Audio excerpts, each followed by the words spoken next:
ভাই, আপনি তো জামাতে ইসলামকে সমর্থন করেন রাজনৈতিকভাবে নাকি? হুম। তাহলে আমার প্রশ্ন হলো, আপনাদের যিনি যে এমপি ক্যান্ডিডেট 202 আসনে, ইনি পূজা উপলক্ষে হিন্দুদের শাড়ি দিছে। হ্যাঁ, আল্লাহ তাআলা কোরআনে বলেছেন, যারা তোমাদের ধর্ম দেশের বিরুদ্ধে ষড়যন্ত্রে লিপ্ত নয় তাদের প্রতি সদাচরণ করা, তাদেরকে দান সদকা করা, এটা ইসলামে নিষিদ্ধ না। আমরাও করি। আমিও যখন অমুসলিমদেরকে, আমি আমার মাদ্রাসায় কোনো অনুষ্ঠান করি, তখন খাবার দাবার যখন বেঁচে যায়, এটা যেমন গরিব মুসলিমদের দেই, তখন হিন্দুদেরও দিই। আবার বিভিন্ন প্রোগ্রামে যখন ওই যে পার্সেল করে মুসলিমদের বাসায় বাসায় দিই, তখন আশেপাশে যে হিন্দু প্রতিবেশী তাদেরও দিই। তবে গরু গোশলে আমি তাদের দিই না, কারণ তাদের ধর্ম এটা নিষেধ, তারা খাবে না। ঠিক আছে? আচ্ছা, এখন আমার প্রশ্ন হলো, সেটা তো আমাদের কোনো অনুষ্ঠান উপলক্ষে দিই। এখন হিন্দুদের পূজা উপলক্ষে, হিন্দুদের কোনো অনুষ্ঠান উপলক্ষে তাদেরকে কি আপনার ওই শাড়ি দেওয়া বা অন্য কোনো পুরস্কার দেওয়া বা উপঢৌকন দেওয়া বা এমনিতেই দেওয়া, যে কিন্তু পুজো উপলক্ষে দিলাম, প্রচার করলাম পুজো, ভালো মতো এটা কি বৈধ? না, বৈধ না। তো এখন আপনি যেহেতু বলছেন বৈধ না, এখন আপনাদের দলের নেতা যেটা করছে ভুল করেছে। এখন শিরিক করা হলে সবচেয়ে বড় অপরাধ, তাই না? তাহলে সেই শিরিক উপলক্ষে কি দিছে? শাড়ি দিচ্ছে। তাইলে শিরিক করতে উদ্বুদ্ধ করা হলো না? হ্যাঁ, আপনি 100 শাড়ি নিয়ে আসেন, আপনি মুসলিমদেরও দেন, হিন্দুদেরও দেন, গড়ে দেন, সবাই গরিব হিসেবে দেন নাকি? আপনি 200-500 শাড়ি নিয়ে আসেন, এই গ্রামে বিতরণ করেন, হিন্দু মুসলিম নির্বিশেষে গরিব যারা আছে তাদেরই দেন। কিন্তু আপনি শুধুমাত্র হিন্দু মহিলাদেরকে টার্গেট করে, এবং আপনি আবার প্রচার করতেছেন যে পূজা উপলক্ষে, এবং আপনাদের দলীয় কর্মীরা প্রচার করতেছে যে পূজা উপলক্ষে আমাদের নেতা শাড়ি দিছে। এখন পূজার শুভেচ্ছা জানাইলে একজন মুসলিমের ঈমান থাকবে? হ্যাঁ, না। পরিষ্কার বলিস না, অস্তানিবুত তাগুত। হ্যাঁ, অস্তানিবুত তাগুত। হ্যাঁ হ্যাঁ, তাগুত বর্জন করো। এই তাগুতকে সমর্থন করতেন কেন আপনি? জি, তাগুতের যদি আপনি পূজায় যদি আপনি সাহায্য করেন, তাহলে তাগুতে সাহায্য করা হয়ে যাচ্ছে না? অবশ্যই। তাহলে আপনি এই তো জানা জিনিস, আপনি জানেন তো ভালো, তাহলে আপনি তারা জানিয়ে এই কাজগুলো করছিস কেন বলেন? জবাব দেন। আল্লাহ জবাব আমি দেব কেন? আমি আরে ভাই, আমি কি জামাত ইসলাম করি নাকি? জবাব আমি দেব। জবাব নেন আপনি। এখন আপনি যেহেতু তাদের সমর্থন করেন, আপনার দায়িত্ব আপনার নেতাকে ধরা। কারণ আমি তো তারা তো আমাদের ধরা ছোঁয়ার বাইরে, আমাদের সাথে তারা জীবনে আসার সাহস করবে না, কথা বলে সাহস করবে না। কথা কি বুঝতে পারছেন? এখন আপনারা যখন তাদেরকে ভোট দেন, তাদেরকে সমর্থন করেন, এই জবটা তো আপনি নেবেন তাদের থেকে। কথা বলছেন না? এখন ধরেন আওয়ামী লীগও এই কাজ করেছে, বিএনপিও এই কাজ করেছে, কিন্তু তারা তো ইসলামের নামে করে না, তারা সেকুলার। সেকুলারদেরকে আমরা এমনি কাফের বলি। তো সেকুলাররাও কাফের, হিন্দুরাও কাফের। এক কাফের আরেক কাফের অনুষ্ঠানে কি দিলেও না দিলেও ওটা মুসলিম হিসেবে আমাদের দেখার বিষয় না। কিন্তু তুমি তো ইসলামের নামে রাজনীতি করো। কথা কি বুঝতে পারছেন? এখন আমরা বলে কি, এরা ইসলামী দলের পিছনে লাগে, সেকুলারদের পিছনে লাগে না। তো প্রথম কথা হইলো, আমরা কারো পিছনে লাগি না, পেছনে লাগে আমাদের স্বভাব না, আমরা সামনাসামনি বলি। কথা কি বুঝতে পারছেন? ওই সেকুলারদেরও বলি, তবে তোমাদেরকে বেশি বলা লাগবে, কারণ তোমরা ইসলামের নাম দিয়ে করতেছ। হ্যাঁ, আল্লাহ বলেছেন ওমান লাম ইয়াহকুম বিমা আনজালাল্লাহু ফাউলাইকা হুমুজ জালিমুন। মানে তিন রকম মায়দানের ভিতরে। জি জি জি, এদেরকে জালেম বলছে, কাফেরুন বলছে, ফাসিকুন বলছে। আর যারা আল্লাহর নামে অন্যটা বলে, যে ওমান আযলামু মিম্মান ইফতারা আলাল্লাহি কাযিবা, ওই ব্যক্তির চাইতে বড় জালেম কে, যে আল্লাহর ব্যাপারে মিথ্যা বলে। তার মানে যে ডাইরেক্ট কুফরি করে সে হলো জালেম, আর যে আল্লাহর নাম ভাঙে কুফরি করে এলো বড় জালেম। এটা কে বলেছে? যে ডাইরেক্ট কুফরি করে, কথা বোঝা গেছে? ফেরাউনের মতো ডাইরেক্ট কুফরি করে এলো কি জালেম বলেছে আল্লাহ কোরআনে, এটা কাফের বলেছে। কিন্তু যে আল্লাহর নাম ভাঙে, ইসলামের নাম ভাঙে কুফরি করে সে হলো কি বড় জালেম। এখন আপনারা তো বড় জালেম হয়ে যাচ্ছেন। এই বিগত 16-17 বছরে আমরা নির্যাতিত হয়েছি, মুসলিম হয়েছি, আপনারাও হয়েছেন। হ্যাঁ, এখন আপনারা ইনক্লুসিভ রাজনীতি করতে গিয়া পূজায়ও আপনার উপঢৌকন দিয়েছেন, আবার ঢাকঢোল পিটিয়ে প্রচার করছেন, মানুষের ঈমান নষ্ট করছেন। এবং এই বট বাহিনী আবার ওই কমেন্টে এসে কি করে, বিভিন্ন রকমের কুযুক্তি খরাযুক্তি দেয়। এদের নেতারা যদি দাজ্জালকে রব মানে, এরা ওই সময়ও যুক্তি দেবে যে এই সময় দাজ্জালকে বিশেষ পরিস্থিতি রব মানা যাবে, যে বিশেষ পরিস্থিতিতে দাজ্জালকে কি করা যাবে, আমার আশঙ্কা এই যুক্তি দেবে।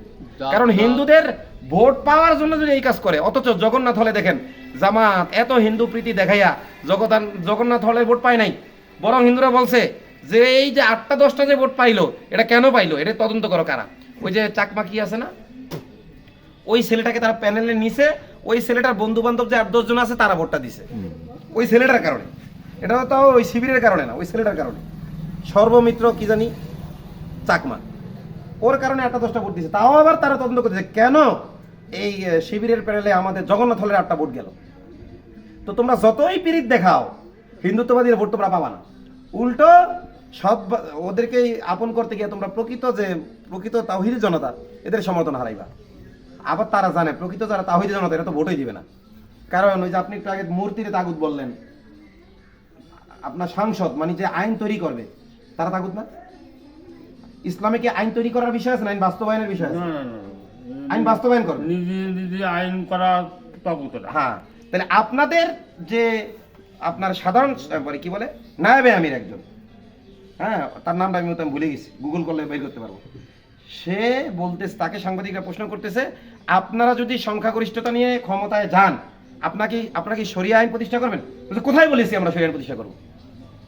মানে ধমক দিয়ে বলতেছে কোথায় বলেছি, মানে আমরা এই কথা বলিনি কোথাও যে জামাত ক্ষমতা গেলে শরীয়ত প্রতিষ্ঠা করবে, এটা বলেনি। আচ্ছা তাহলে কি হইলো, ওয়াইযা লাকুল লাযিনা আমানু, যখন তারা মুমিনদের কাছে আসে ভোট চাইতে তখন বলে আমান্না, আমরা ইমানদার, আল্লাহর প্রতি, কোরআনের প্রতি, শরীয়তের প্রতি আমরা শরিয়া আইনে বিশ্বাসী, শরীয়ত প্রতিষ্ঠা করব। যখন ভোট চাইতে লোকালয়ে আসে। আর যখন ওয়াইযা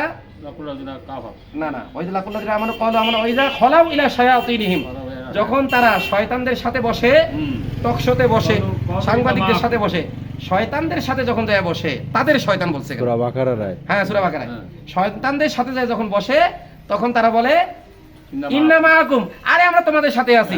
কে বলেছে শরীয়ত প্রতিষ্ঠা করব? কে বলেছে ইসলামী রাষ্ট্র বানাবো? আমরা তোমাদের সাথে আছি, তোমাদের কায়দায় কল্যাণ রাষ্ট্র প্রতিষ্ঠা করব। দুর্নীতি মুনাফিকদের কাছে।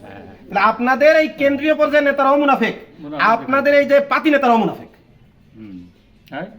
তাইলে এখন যদি আওয়ামী লীগ বিএনপি কুফরি সংগঠন হয়ে থাকে তাহলে জামাত ইসলাম হলো মুনাফিক সংগঠন। আর আল্লাহ বলছে ইন্নাল মুনাফিকিনা লাফি দারকিল আসফালি মিনান নার, এই মুনাফিকরা থাকবে জাহান্নামের নিকৃষ্ট জায়গায়। বিগত 15-16 বছরে জামাতের উপরে নির্যাতন হয়েছে, মনে হয় সারা বাংলাদেশে যারা সবচেয়ে বেশি প্রতিবাদ করেছে তার মধ্যে আমি একজন। এই কিছুদিন আগে যখন এই পতনের পরপরই এই ছাত্রদল স্লোগান দিল, একটা শিবির ধর জোরে জোরে জবাই কর, ওই আওয়ামী লীগের স্লোগান, তখন আমি প্রতিবাদ করে বলেছিলাম যে বলবে শিবির ধর তারে জোরে জবাই কর। কিন্তু এখন যেহেতু শয়তানি শুরু করছে ইসলামের নামে, এখন তাদেরও ছাড় নেই। আমার কথা কি বুঝতে পারছেন? যারা জামাত ইসলাম তারা মুনাফিক দাও অবশ্যই। না না, আপনি বলেছেন, আমার কথাই না, আমি কোরআনের আয়াত বলেছি, আপনি বলেছেন কোরআন বলতেছে, কোরআনের ভাষা আছে, বলেন কোরআন বলতেছে, আমি বলতেছি না। হ্যাঁ, মুমিনদের সাথে আসলে বলে যে কি আমরা ইমানদার, আর কাফেরদের কাছে গেলে বলে যে আমরা তোমাদের সাথে আছি। তাহলে এই আদর্শিক ভাবে আমরা তোমাদেরই সাথে আছি। আমরা তো ওগুলো একটু উপহাস করি মাত্র, এগুলো ভোট চাওয়ার জন্য একটা তালবাহানা। হ্যাঁ মুস্তাহজিউন। হ্যাঁ, আপনার পরিচয়টা কি? আপনার পরিচয় দেন। আমার পরিচয় আপনি জানেন না? আবার দেন। আমার বাড়ি বাঁকড়া দরকার টাকা। হ্যাঁ। আপনার শিক্ষাগত যোগ্যতা কি? শিক্ষাগত যোগ্যতা আমি কামেল, মাশাআল্লাহ। আর রাজনৈতিকভাবে সমর্থন করেন কোন দলকে? আমি এখন আল্লাহর দলে যাচ্ছি। একটু আগে কিন্তু জামাত ইসলাম কইছেন। জামাত ইসলাম মানে আল্লাহর দলে, তারপরে আল্লাহর দল না করে মুনাফিক দলেই যাচ্ছে। কি অর্ব কি? আল্লাহর দলে গেলে আমার মুনাফিক দলেই যাচ্ছে। মহাবিপদ। কোন দিক যায়? পথ দেখা দিলে আমি পথ দেখাইনি, পথ দেখাইছি। প্রয়োজনে নূহ আলাইহিস সালামের মতো 950 বছর না 9,500 বছর দাওয়াত দেব, তবুও এই কুফরি পন্থায় আমরা যাব না। কারণ কুফরি পন্থায় গিয়ে কেউ দিন কায়েম করতে পারেনি। ইখওয়ানুল মুসলিমিন গেছিল না ক্ষমতায়, তারা ইসলাম কায়েম করতে পারছে? পারেনি। এই ইসলামের নামে গণতন্ত্রের চর্চা চলছে 100 বছর যাবত। পুরো বিশ্বের 1 ইঞ্চি জমিতে ইসলাম কায়েম হয়েছে। এই যে তালেবানদের দমন করার জন্য আমেরিকা সেখানে ইসলামিক গণতন্ত্রের প্রচলন ঘটাইছিল, তো ইসলামিক গণতন্ত্র দিয়ে ইসলাম প্রতিষ্ঠা হয়েছে? তাদের আবিষ্কারের স্বাধীনতা তারা পাইছে? আবিষ্কারের স্বাধীনতা তারা পায় নাই। এই যে এখন বাংলাদেশের আলেমরা, এই যে দেখেন মামুনুল হক সহ 7 জন আলেমের একজন প্রতিনিধি টিম তার মধ্যে একজন আমার সরাসরি ওস্তাদ, আমি ইফতাজার কাছে পড়ছি, আমার ওস্তাদ সহ কোথায় গেছে, আফগানিস্তানে গেছে, আপনার সসম্মানে গেছে। আপনার বক্তব্য ভিডিও করতেছে, ভিডিও করতে কি হয়েছে, আপনারটা তো হচ্ছে ভিডিও আমারটা একা হচ্ছে, আপনারটাও তো হচ্ছে। মোবাইলে হ্যাঁ, ভিডিও করতে আপনি ছেড়ে দিবেন, এটা কম ছেড়ে দিবেন নেটে, দেখা যাক। ওই নেটে ছেড়ে দিবে, সমস্যা কি? ভালো ভালো আপনার বক্তব্য ভালো। আপনি আপনি না, আপনি কি ভয় পাচ্ছেন? হকের হক কথা। এই ভিডিও যদি উনি নেটে ছেড়ে দেয় আপনি ভয় পাচ্ছেন? না, আমি আর খুশি হচ্ছি। আলহামদুলিল্লাহ বলেন, আলহামদুলিল্লাহ। আলহামদুলিল্লাহ। আমরা ওই আসাবে কাহা পাবো, বলেন হ্যাঁ আমরা আসাবে কাহা পাবো ইনশাআল্লাহ। হ্যাঁ আসহাবুল আমরা কাহফে। বলবো তাগুতের সামনে দাঁড়িয়ে রব্বুনা রব্বুস সামাওয়াতি ওয়াল আরদ, হ্যাঁ। আসমান জমিনের যিনি রব, আমারও তিনি রব, তিনি রব। লান নাদু মিন দুনিহি ইলাহা, তিনি ছাড়া আর কাউকে ইলাহ বলে আমরা ডাকবো না। সূরা কাহফে। সূরা কাহফে। হ্যাঁ। আলহামদুলিল্লাহ আমার এই দোস্ত, ইনি কিন্তু আমার বয়সের ডিফারেন্স থাকলেও মনের দিক থেকে খুব উদার মনের। উনি আমরা দলিল আল্লাহকে ছাড়া কাউকে ডাকি না। হ্যাঁ, উনি দলিল দিয়ে যদি ওনারা বোঝানো যায় উনি মানে নাই, খুব সহজ সরল লোক। না, উনি অনেক এই জীবনে হকের কোরবানি পরে করছে। আপনি তো হক কথা বলছেন, হকের পরে থাকতে হবে, কিন্তু জামাত ইসলাম তো হক আছে না। এখন কোন পথে তাই হকের পথে যাবো, তাগুতকে বর্জন করতে হবে, যে হকের পথে। রাসূল বলেছে তুমি যদি কোনো পথ না পাও, কোনো দল না পাও, হক দল, তাহলে তুমি ওই গাছের গোড়া ধরে পড়ে থাকো, তাও তুমি প্রচলিত সব দল বর্জন করো। হাদিসে ফাতাজিল আন তিলকাল ফিরকি কুল্লিহা, সকল প্রচলিত দলমত বর্জন করে গাছের গোড়া ধরে কামড়ায় পড়ে থাকো। রাসূল বলে গেছে তো, ফিতনার জামানা ইয়া রাসূলুল্লাহ কি করবো? তো রাসূল বলছে তুমি খলিফার কাছে চলে যাও, যদি কোথাও খেলাফত প্রতিষ্ঠা হয়। তো না, আফগানিস্তানে খেলাফত প্রতিষ্ঠা হয়েছে, আপনি সেখানে চলে যাও। শতভাগ হয় নাই, তারপরে মোটামুটি ইমারত প্রতিষ্ঠা হয়ে গেছে ওখানে, তারা খেলাফতের দিক এগিয়ে যাচ্ছে, তাহলে আপনি সেখানে চলে যান। ও তখন বলছে যদি আমি যাইতে না পারি তাহলে কি করবো? যাইতে যদি না পারো তাহলে প্রচলিত সব দল বর্জন করে গাছের গোড়া কামড়ে থাকো, অর্থাৎ তাওহীদের উপর থাকো, তুমি তাওহীদ নিয়ে থাকো, তাওহীদের উপর থাকো। এই তোমার মৃত্যু আসা পর্যন্ত একাত্মবাদের উপরে তুমি- একত্ববাদের উপর থাকো। তো সেটার উপরে থাকি। এখন আমি রাজনীতি করে ইসলাম কায়েম করব এই ধোকা দিচ্ছি জনগণকে, অথচ যেখানে বললে কাজ হবে সেখানে যে বলতেছি, কে বলেছে আমরা শরীয়ত প্রতিষ্ঠা করব? আর জামাতের নেতা সবার আগে যে আমেরিকা বলেছে যে আমি মৌলবাদী মুসলিম না, আমি মৌলবাদী মুসলিম না, আমি বারবার ফ্যাসিস্ট বলা পছন্দ করি না। তার মানে হাসিনাকে যারা বারবার ফ্যাসিস্ট বলে এরা হলো মৌলবাদী, কট্টরপন্থী। বারবার ফ্যাসিস্ট বলা কি করি না পছন্দ, জামাতের আমির বলেছে। যখন তাদের একটা প্রোগ্রামে কালিমার পতাকা উড়ানো হইল, তখন বলতেছে যারা কালিমার পতাকা উড়ে যান জঙ্গলে চলে যান। মার্চ ফর গাজায় কালিমার পতাকা উড়ানো হয়েছে, তারা কেড়ে নিছে। অথচ বিএনপি যে সেকুলার দল, তাদের দলেও কালিমার পতাকা উড়ানো হয়েছে পরের প্রোগ্রামে, তারা তো বলেনি যে এই এই পতাকা করো, নামাই দাও, বর্জন করো, বলে নাই তো। জামাতের প্রোগ্রাম থেকে কালিমার পতাকা ছিনিয়ে নেওয়া হয়েছে। অথচ তারা একসময় বলতো কোনো একদিন এদেশের আকাশে কালিমার পতাকা উড়বে। এখন তারাই সেটা নামানোর জন্য প্রস্তুত, ক্ষমতায় যাওয়ার জন্য। যে ওরা দেখতেছে এই কালিমা নিয়ে ক্ষমতায় যাওয়া যাবে না, কারণ আমেরিকা আমাদের ক্ষমতায় জাতি দেবে না, কালিমা যদি সাথে রাখি। কিন্তু কালিমা যদি ছাড়ি দিই, আপনি দেখেন জামাত ইসলামের গঠনতন্ত্রে ইসলাম প্রতিষ্ঠার কথা আছে কিনা। আজকে আমি জামাত ইসলামে যোগ দেব, তারা যদি তাদের গঠনতন্ত্রে ইসলামে কি করে, কোরআন সুন্নাহ অনুযায়ী রাষ্ট্র পরিচালনা কথা বলে, কোরআন সুন্নাহ অনুযায়ী রাজনীতির কথা বলে, কোরআন সুন্নাহর মধ্যে কোনো ছাড় না দেয়, আজকে যে ঢুকবো জামাত ইসলামে। আর আমি তো এগুলো এটা মনে করেন না যে এখন এতদিন কোথায় ছিলেন, কিছু হইলেই কিছু লোক বলে কি এতদিন কোথায় ছিলেন। তো এই এলাকার লোক জানে এতদিন কোথায় ছিলাম। এই আপনাদের এলাকায় ওই যে নগরে আওয়ামী লীগের নেতা হাফিজুর আমি থাপড়াইছি না, আমি থাপড়াইছি। কোনো জামাতের লোক তো থাপড়াইতে যায় না, তাদের জামাতরা ওই সময় লিয়াজু করেছে আওয়ামী লীগের সাথে। হ্যাঁ, ওইটাকে আমি ওইভাবে নেই না, কারণ তারা জীবন রক্ষার জন্য করেছে। কথাই বুঝতে পারছেন? তো আমরা তো জীবনের ভয় করি না। আমাদের কিছু কওমি হুজুরও করেছে, আমাদের কিছু কওমি হুজুরও করেছে। হাসিনা কওমি জননী ঘোষণা দিয়েছে কি, আমাদের কওমি হুজুরাই দিয়েছে, তো আমরা সেটাও ছাড় দিই না। কথাই বুঝতে পারছেন? নগরে হাফিজুরের সাথে আবার একটা হ্যাঁ, হাফিজুর আমি থাপড়াইলাম না, সে কারণে ওই যে আমার মামলা হলো, আমাকে ধরে নিয়ে গেল, ক্রস ফায়ার দিতে চাইলো আমারে। তখন এই যে এমপি মনিরুল ওই হাফিজুরের পক্ষ নিল, আজকে এমপি মনিরুল পলাতক। তো এখন এই জামাত বিএনপি যদি সামনে হাজিরবাগের এমপি, হাজিরবাগের এমপি ওই মনিরুল, হ্যাঁ ও পলাতক।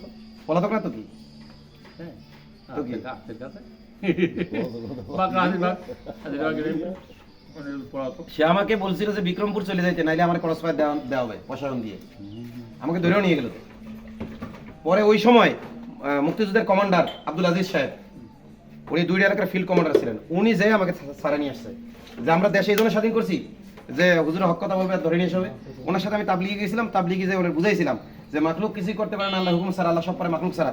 এটা কালিমার প্রকৃত ব্যাখ্যা না। কালিমার প্রকৃত ব্যাখ্যা হলো আল্লাহ ছাড়া আর কারো গোলামি করা চলবে না।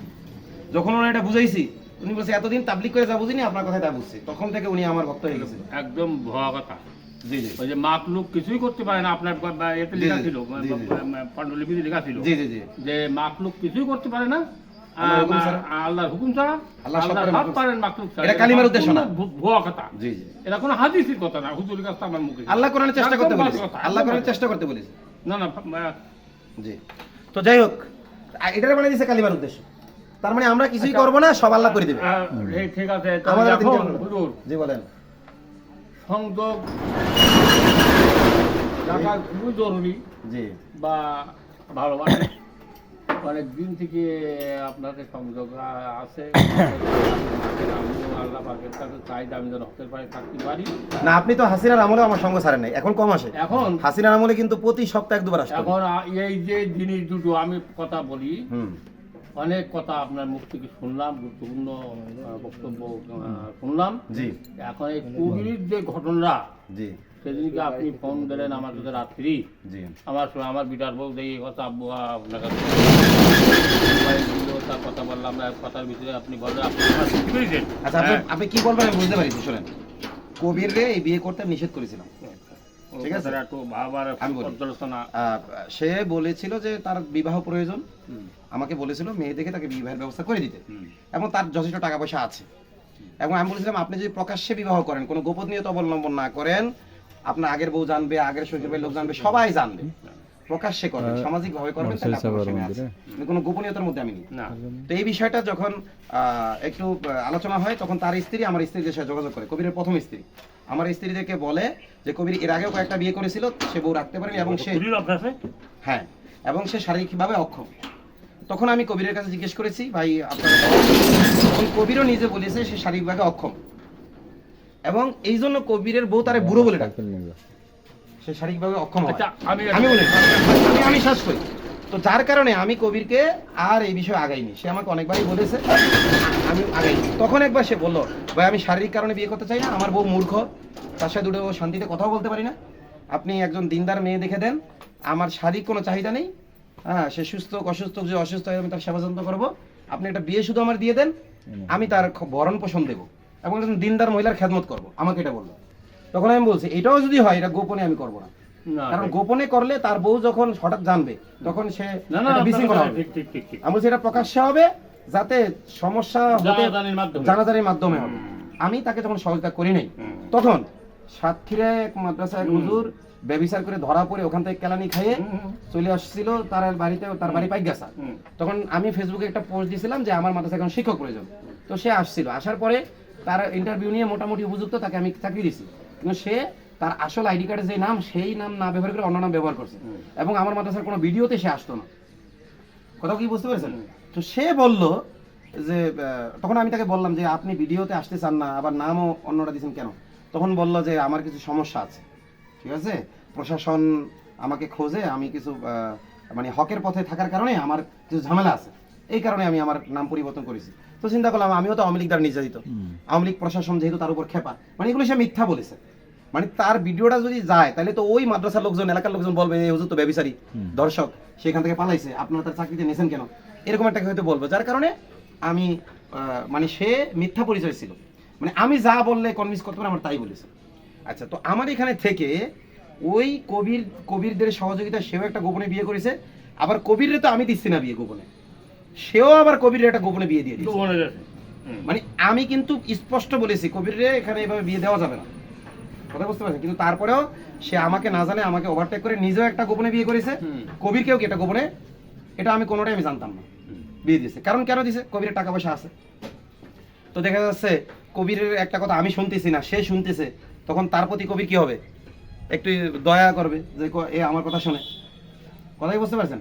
তো পরবর্তীতে তার বউরক সে খোঁজ খবর নেয় না, এই কারণে তার বউ তার নামে মামলা করছে, যেহেতু বিয়ের কাগজপত্র ছিল না, এজন্য ধর্ষণ মামলা হয়েছে, সেই মামলায় আবু সাইদ জেল খেটে হয়েছে। আর কবিরের বউ যখন জানতে পারছে, বড় বউ, যে ছোট বউ কি করছে, কথা বলছেন, কবিরের ছোট বউ, মানে ছোট বড় ব্যাপারটা যখন বড় বউ জানতে পারছে, সে বিষ পানে আত্মহত্যা করছে। এটাও আমি জানছি কখন, যখন আমাকে স্ত্রী থেকে এক লোক এসে বললো যে হুজুর এরকম এরকম আপনার বন্ধু কবির আপনার দেখা দেখি দ্বিতীয় বিয়ে করছে, এই কারণে তার বউ মারা গেছে, বিষয়টা কি হলো? তখন আমি বলছি ভাই আমার দেখা দেখি করছে মানে কে বলতেছে?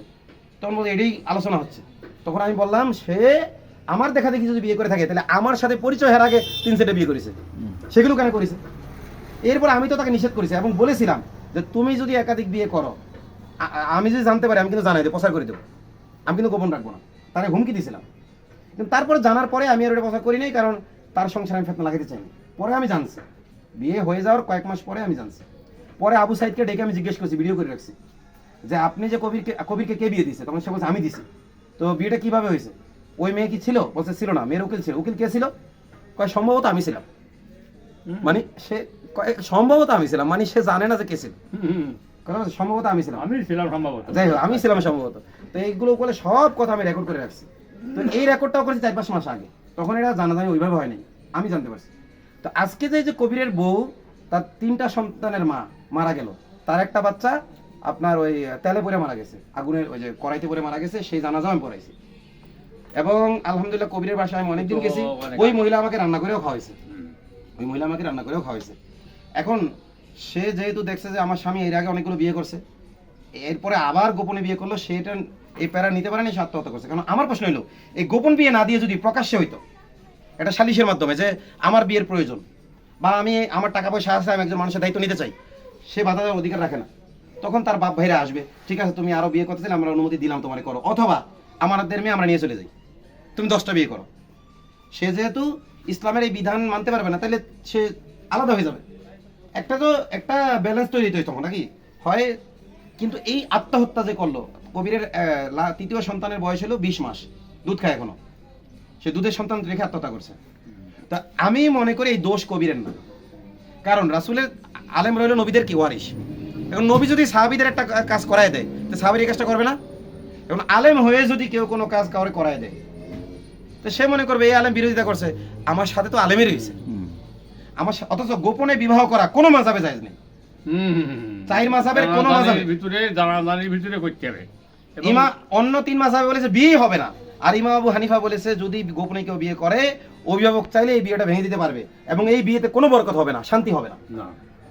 অন্য 3 ইমাম বলছে জেনা হবে বিয়ের নামে, আর ইমাম আবু হানিফা বলছে কি এই বিয়েতে কখনো শান্তি আসবে না। আমি হানাফি মাযহাবটাই ধরে নিলাম, কিন্তু গোপনে বিয়ে করে ফেললেও হানাফি মাযহাবের মত হইলো মোহর নির্ধারণ না করলে একটা মোহরের মিছিল নির্ধারণ করতে হবে, যদি না করে থাকে মোহর নির্ধারণ, আর যদি প্রকাশ না করে থাকে দ্রুত এটা কি করতে হবে, সামাজিক মর্যাদা দিতে হবে। এখন ওই মহিলা সামাজিক মর্যাদা চাইলো আর সে দিল না। এখন এই এলাকায় কিছু হাইব্রিড জামাত আছে, তারা বিগত 15-16 বছর জামাতের রাজনীতির সাথে তাদের কোনো সম্পর্ক ছিল না, এখন নতুন করে তারা জামাতের ভিতরে ঢুকছে। এরকম কিছু হাইব্রিড জামাতি লোক ওই আবু সাইদের শেল্টার দিচ্ছে, এই ব্যভিচারীকে, যে সাতক্ষীরা থেকে ব্যভিচার করে পালাইছে, কথা বুঝতে পারছেন? এরপরে এলাকায় একটা গোপনে বিয়ে করছে এবং এই গোপন বিয়ের ফিতনার কারণে 3 সন্তানের মা আত্মহত্যা করছে, কথা বুঝতে পারছেন? যে কিছুদিন আগে জেলও খাটিয়েছে ধর্ষণ মামলায়। হ্যাঁ, এখন এই হাইব্রিড জামাতিরা তাকে সেটা কেন দিচ্ছে? তারা জানে যে কওমি আলেমরা তো আমাদের আনুগত্য করবে না, এর যেহেতু দুর্বলতা আছে, তাহলে যেভাবে বলবে সেভাবে শুনবে। এরা জামাতের সাংগঠনিক কোনো পদে নাই, কিন্তু এদের বর্তমানে শোডাউন দেখলে মনে হয় এরাই মনে হয় জামাতের কি এলাকার হর্তাকর্তা। অথচ বিগত 15-16 বছর এরা ছিল জামাতের সবচেয়ে বড় সমালোচক, কথা বুঝতে পেরেছেন? এখন এরাই নতুন করে জামাতে ঢুকছে এবং মানে ওকে সেটা না, তাই এই যে আবু সাইদ যে কাজটা করলে তো এটা আলেমের কাজ না। আলেমের কাজ না, এখন আমি তো এটা গোপনে বলতেছি না, এটা আলেমের এটা কাজ নিয়ে না। আমি সামাজিকভাবে বিচারে বসতে চাই। আলেমের কাজ এটা হয় না, আলেমরা নবীদের ওয়ালাইকুম আসসালাম পরে তা নবীদের এখন যে ওয়ারিস হয়ে জি এই যে গোপনে কাজ করা প্রকাশ্যে করতে হবে, জানাই করতে হবে, স্ত্রীর মতামতের মাধ্যমে করতে হবে। জি আমি যদি এখন একটা বিয়ে করি তো আমার প্রকাশ্য করতে হবে এবং আমার স্ত্রী যা আছে না, স্ত্রীর পরামর্শ অনুযায়ী ঠিক না, পরামর্শ হ্যাঁ, কোনো কাজ করা। পরামর্শ এই অনেক সময় বাংলাদেশের মেয়েরা যতই সামর্থ্য থাকুক পরামর্শ দিতে চায় না, সেই ক্ষেত্রে স্ত্রীর অভিভাবক আছে, তাদের দিয়ে স্ত্রীর বুঝাতে হবে। অথবা মানে যদি বিজ্ঞ লোকেরা সাক্ষ্য দেয় না তোমার যেটুকু সামর্থ্য আছে তুমি আরেকজন স্ত্রী চালাতে পারবা, বিজ্ঞ লোকদের সাক্ষ্য নেওয়া দরকার আমি মনে করি। আমি মনে করলাম যে বউ চালাতে পারবো, 2 দিন পর চালাতে পারবো না। বেশিরভাগ হুম। যাদেরকে আমি দ্বিতীয় বিবাহ করতে নিষেধ করছি, যশোরে আছে, যশোরে এক দিনী ভাই আছে, সে দ্বিতীয় বিবাহ করতে আমি তার কঠোরভাবে নিষেধ করছি যে আপনার নিজের এক বিয়ে করছেন, আপনার মধ্যে কোনো ব্যালেন্স নাই, আপনি আরেকটা বিয়ে করলে কখনো রাখতে পারবেন না। সে আরেক বিয়ে করছে, পরে সেই মেয়েটা কিছুদিনের মধ্যে তালাক দিয়েছে। মেয়েটাকে তাও করেছে গোপনে, গোপনে এই সমস্ত গোপনে বিয়ে করে এরপর এই তালাক দিয়েছে। সমস্ত কাজে হুজুর ও তো তারপরে কি ও বিদেশ চলে গেছে, নাহলে ওরা ধরতাম। বিরোধিতা করছে, আর এই বিরোধিতা যখন করছে তখন হুজুর কালারিং হয়ে যাচ্ছে, হ্যাঁ। হুজুর মাথা মোটাই যাচ্ছে। হ্যাঁ, এখন আমার মাথা মোটা, এখন আমার বলে মাথা মোটা। তো যাক, আপনি হকের পরে থাকবেন এবং এখন আপনি আমার কথা হলো, ও, মানে আপনি বাতিলকে যেহেতু কখনো আল্লাহর দলের প্রশ্রয় লোক, দেবেন না, এখন এই যে আপনি বাতিলকে কখনো পরিচয় দেবেন না, না। আমি বলি দেবো না তো। এখন আপনি তো এই যে মজলিসের শুরুতে বলছিলেন যে আমি জামাত ইসলাম, না, জামাত এখন ইসলামে এখন কি তওবা করে আমি উঠলেন? এই জন্য শোনেন, আমি জামাত ইসলামে আসি একথা বলেছি। তা এখন জামাত ইসলাম মানে আমি বলতে চাচ্ছি যে আল্লাহর দলে জি জি জি জামাত ইসলামটা আল্লাহর দল, কিন্তু দেখা যাচ্ছে এখন আল্লাহর দল না হয়ে গেছে, দল এটা দিয়ে জি, জি। চলে যাচ্ছে। তাহলে এখন কি তওবা করলেন? এখন কি তাহলে তওবা করলেন? তওবা করি নিতে হবে, তা এখন তওবা করি। এখন আমি বলতেছি সত্যটা- তওবার ঘোষণা দেওয়ার আগে, তওবার ঘোষণাটা এখন দিন না, তওবার ঘোষণা দেওয়ার আগে আপনি জামাতের নেতা ধরেন যে আমরা ইসলামের নামে এগুলো কেন করতেছি। যখন তারা তখন আপনি বলতে পারবেন এতে সংশোধন হইতে বলেছিলাম, তারা সংশোধন হয়নি, তাই তওবা করলাম। আগে থেকেই তওবার ঘোষণা না দিয়ে আপনি আপনার যে নেতারা আছে, সিনিয়র নেতা, তাদের সাথে বসেন এটা নিয়ে। আপনি যদি, তারা তো প্রচন্ড তর্ক করবে, যখনই উল্টোপাল্টা তর্ক করবে আমার ডাকবেন, কথা বলছেন নাই? একবার এমন হয়েছে, এরকম একটা বিষয় আমার তারা ডাকছে, আমার কমই হুজুরা বলতেছে হুজুর হয়তো রক কাটি দেবে, আপনার যায়েন না বিতর্কে। আমি বলছি ওই ভয় আমি করি না, আমি ওই হাসিনার আমল তখন তো ফজরের পর গেছি তাদের সাথে, ওই সময় তো জামাতেরা বসতে পারতো না কোথাও, রুদ্ধতার বৈঠক হয়েছে। আমি বলছি যে আপনারা যে রাজনীতি করতেছেন, এক তো দুনিয়াতেও আপনারা মজলুম হচ্ছেন, আখেরাতেও মাইর আছে। এই রাজনীতিতে দুনিয়াতেও মজলুম হচ্ছেন, আখেরাতেও মজলুম। মাইর আছে, আমি এটা প্রমাণ করেছি তাকে। তখন বলছে আমাদের তাহলে আরো বড় আলেম নিয়ে বসবো আপনার সাথে।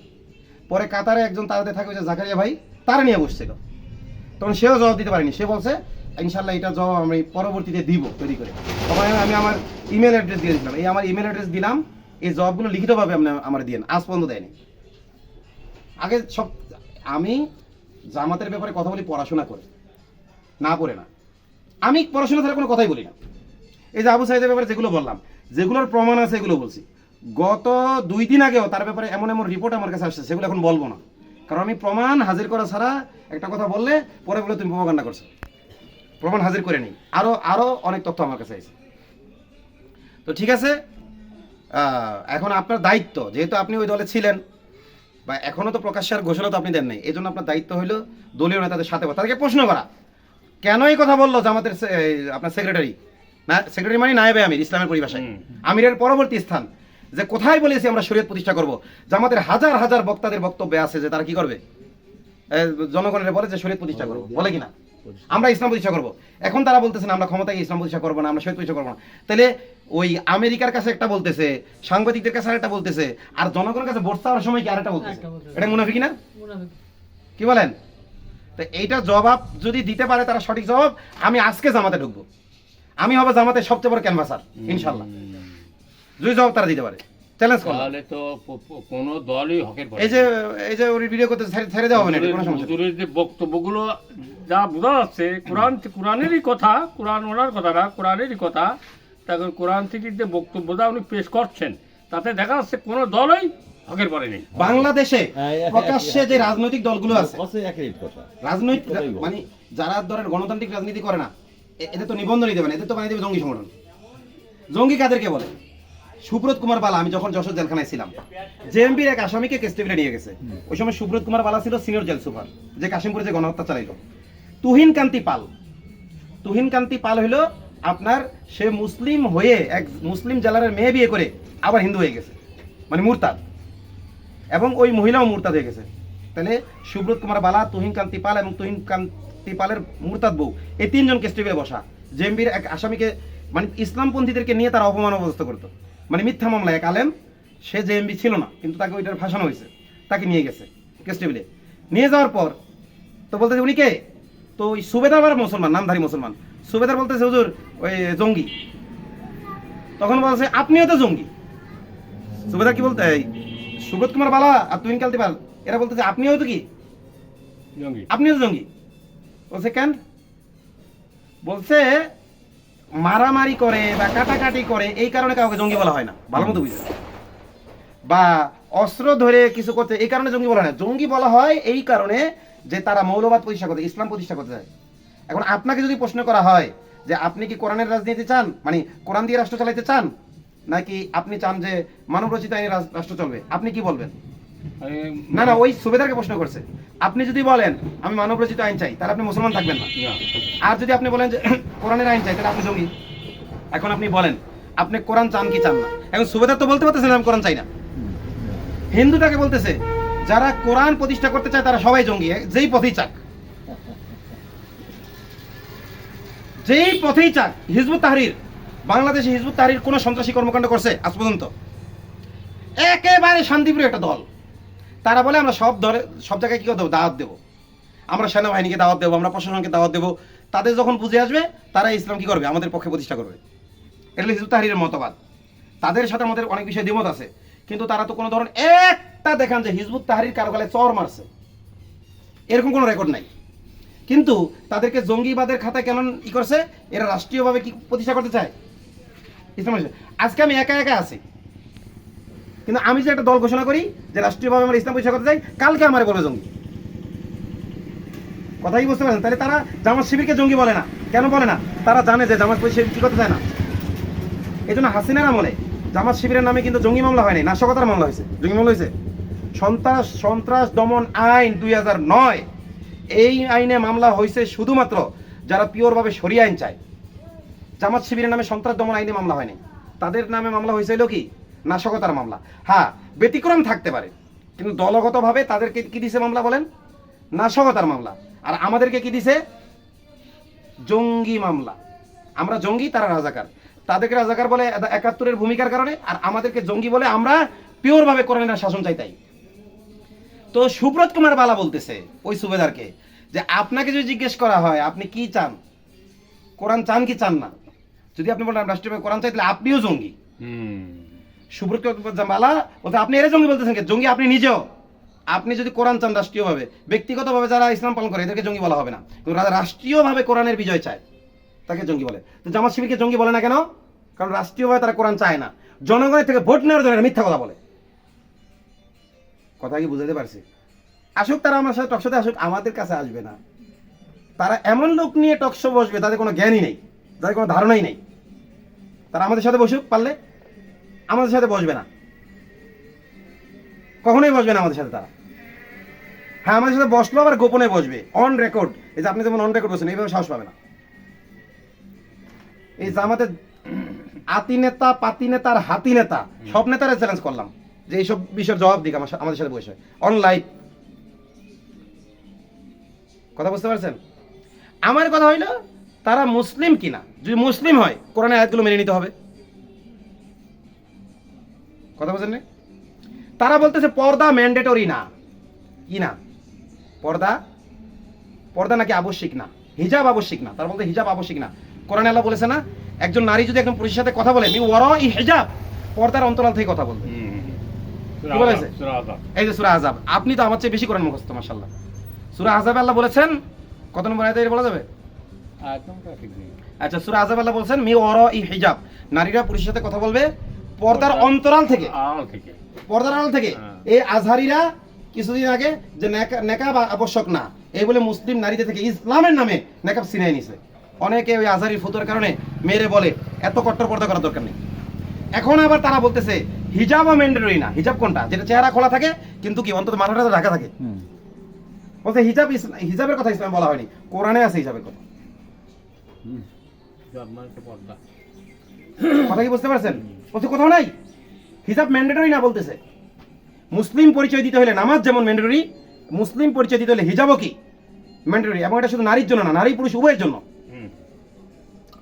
হিজাব নারী পুরুষ উভয়ের জন্য। সে বলতেছে কারো উপর চাপাইয়া দেওয়া যাবে না। হ্যাঁ, অমুসলিমদের উপর চাপাই দেওয়া যাবে না, কিন্তু মুসলিমদের উপর আল্লাহ বললেন সূরা 33 নম্বর সূরা 36 নম্বর আয়াত, মা কানা লিল মুমিনিন ওয়ালা মুমিনাতিন ইযা কাদাল্লাহু ওয়া রাসূলুহু আমরান আইয়াকুনা লাহুমুল খিয়ারাতু মিন আমরিহিম। কোন মুমিন পুরুষ কিংবা কোন মুমিন নারী আল্লাহ এবং তার রাসূলের সিদ্ধান্তের বাইরে এখতিয়ার রাখে না।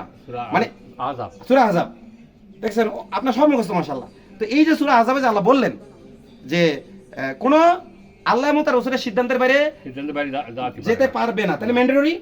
আর তারা বলতেছে ম্যান্ডেটরি না, তাহলে ইসলামের নামে তারা মুসলমানদেরকে কাফের বানাচ্ছে। আওয়ামী লীগ বিএনপি মানুষকে সরাসরি কাফের বানাচ্ছে, আর জামাত ইসলামের নাম দিয়ে কাফের বানাচ্ছে। বেশি খারাপ কোনটা? ইসলামের নামে কাফের বানাচ্ছে, ইসলামের নামে কাফের বানাচ্ছে বেশি খারাপ। জঙ্গি এখন আমরা এই কথাগুলো বলতেছি বলে এই বট বাহিনী আমাদেরকে উগ্র, কট্টরপন্থী, জঙ্গি। আমি কেন পোস্ট করলাম এই যে পুজো উপলক্ষে শাড়ি দেওয়া যাবে না, বলছে আপনি কি তাহলে অমুসলিমদেরকে দেশ থেকে বের করে দিতে যাচ্ছেন? এই আমার মাদ্রাসার গাড়ি, আমার মাথায় একটা গাড়ি আছে আমার নিজস্ব, যখন এই গাড়িতে বাচ্চা ধরে না, আরো গাড়ি লাগে, তখন এই যে জয়দেব ভাই হিন্দু, সে তার মাধ্যমে আমার বাচ্চা আনা নেওয়া করি। সে তো হিন্দু, কই তার সাথে আমি লেনদেন করতেছি না, তার সাথে আমার ওঠা বসা চলছে না। কালকে জয়দেব ভাইয়ের সাথে দেখা হলো, ভাই আপনার টাকাটা তো নিলেন না, টাকাটা চাই নিলেন না কেন? বলছে হুজুর আপনার কাছে টাকা রয়েছে মানে আমার কাছেই রয়েছে, আপনার টাকা নিয়ে আমার টেনশন নাই। হ্যাঁ, তাহলে আমি তার দ্বারা কাজ করাচ্ছি, তাকে টাকা দিচ্ছি, অনেক সময় আমি হাদিয়াও দিই। কিন্তু এখন জয়দেব পূজা করবে, পূজা উপলক্ষে কি আমি দান করবো? না না, পূজায় কি আমি চাঁদা দেবো? পূজা উপলক্ষে সেটি কি যাবে? হ্যাঁ, পূজা উপলক্ষে কি দিতে পারি? দান সৎকার করা, শাড়ি বিতরণ করা, এগুলো সেটি কি? শিরিক। তাহলে করছে কেন আমাদের লোক? আবার সে আমাদের লোকেরা করছে, দেশের নেতারা করছে। তাহলে তাহলে কি কোন পথে আপনি কোন দিকে যাবেন? ঠিক আছে, জোহরের আজান হয়ে গেছে, কোন দিক থেকে সুবহানাল্লাহ, কোনো দলই সব পথে নেই।